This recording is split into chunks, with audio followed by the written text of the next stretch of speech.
Dahil nga mga kataktika, sasakto sa tagulan yung ating pagpo-proning ng Season 3 ng ating Brazilian Hybrid na ubas, ang naging taktika natin dyan, lalagyan natin ng transparent na roofing. So yan, mga kataktika, yan ang ating ginagawa ngayong week 2 mula nang nag-proning, at eksaktong isang buwan mula naman ang naglagay tayo ng chicken manure fertilizer.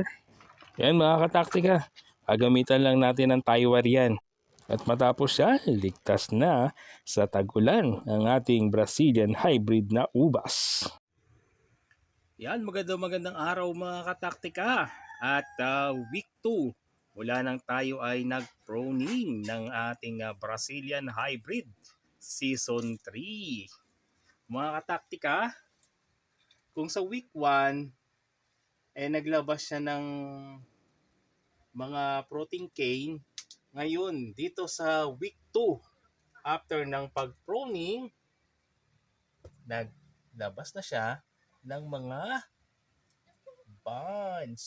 O yan mga kataktika, naglabas na ng bunch ang ating Brazilian Hybrid. O mga kataktika, ayan siya. Identify na yung mga bunch niya. Ayan, no?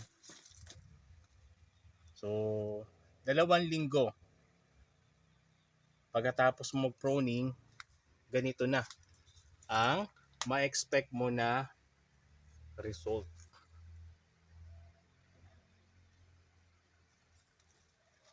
Yan. Halos lahat ng tangkay niya, naglabas na siya ng mga bunch.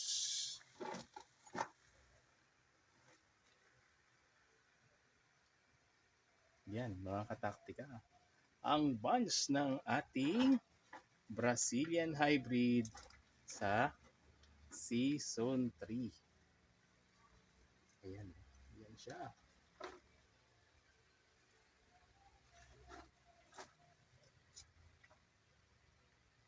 Ayan.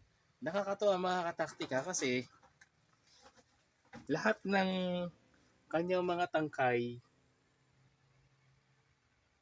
nagbibigay ng bunch. O yan mga kataktika, ang update sa ating week 2 ng pag-proning natin. So naglabas na ng mga bunch yung ating Brazilian Hybrid, at mga kataktika, ito ang bago. Ayan, naglagay tayo ng transparent na roofing dito sa ating mga ubas dahil sasakto ito sa tag-ulan.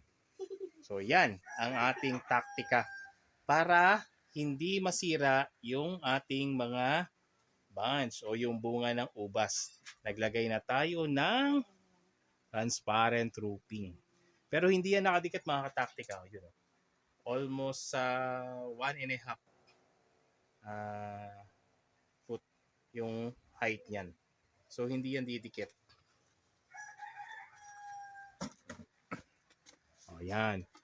Yan yung mga natin, bunch ng ubas. Yan. At ayan naman yung roofing niya. Transparent. O yan mga kataktika. Ang update sa ating week 2 pag-proning ng ating Brazilian Hybrids na ubas. Don't forget to like, share, and subscribe.